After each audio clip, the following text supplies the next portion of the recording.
और सुधीर बचपन के दोस्त थे। दोनों एक छोटे से गांव में रहते थे और उनकी दोस्ती पूरे गांव में मशहूर थी। वे हर सुख दुख में एक दूसरे का साथ देते थे। जब वे बड़े हुए तो पवन को अपने चाचा के काम के सिलसिले में शहर जाना पड़ा। शहर में पवन की मुलाकात अंजलि से हुई। अंजलि एक कॉलेज छात्रा थी और अपनी पढ़ाई में काफ़ी होशियार थी। पहली नज़र में ही पवन को अंजलि से प्यार हो गया।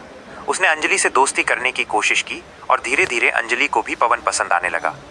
पवन और अंजलि की दोस्ती गहरी होती गई और जल्द ही वे एक दूसरे के प्यार में पड़ गए।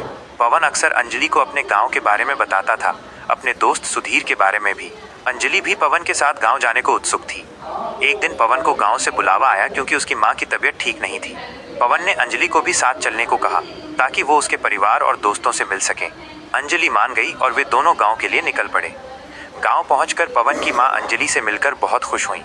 पवन ने अंजलि को सुधीर से मिलवाया। सुधीर अंजलि से मिलकर थोड़ा हैरान हुआ, लेकिन उसने खुशी से उनका स्वागत किया। गांव में कुछ दिन बहुत अच्छे बीते।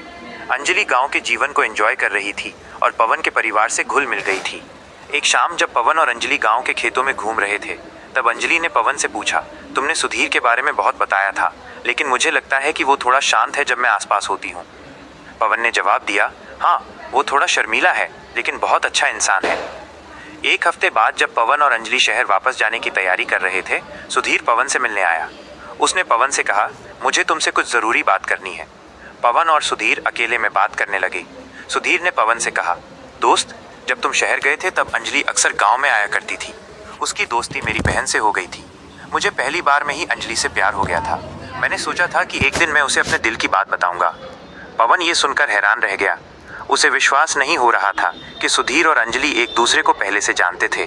सुधीर ने आगे कहा, मैं जानता हूँ कि तुम दोनों एक दूसरे से प्यार करते हो और मैं तुम दोनों की खुशी चाहता हूँ, लेकिन मुझे लगा कि तुम्हें ये बात पता होनी चाहिए। पवन दुविधा में पड़ गया। उसे अपने दोस्त और अपने प्यार के बीच चुनना था। उसने अंजलि से बात करने का फैसला किया। अंजलि ने जब पवन की बात सुनी तो उसकी आंखों में आंसू आ गए। उसने बताया कि वो और सुधीर पहले दोस्त थे, लेकिन उसने कभी सुधीर को उस नज़र से नहीं देखा था। अंजलि ने पवन से कहा, मेरा प्यार सिर्फ तुम्हारे लिए है पवन। मैं नहीं जानती थी कि सुधीर मुझसे प्यार करता है। अगर मैं जानती तो मैं तुम्हें कभी ऐसी स्थिति में नहीं डालती। पवन और अंजलि ने एक दूसरे को गले लगा लिया। वे जानते थे कि ये एक मुश्किल स्थिति थी, लेकिन उनका प्यार सच्चा था। उन्होंने सुधीर से बात की और उसे समझाने की कोशिश की कि वे दोनों एक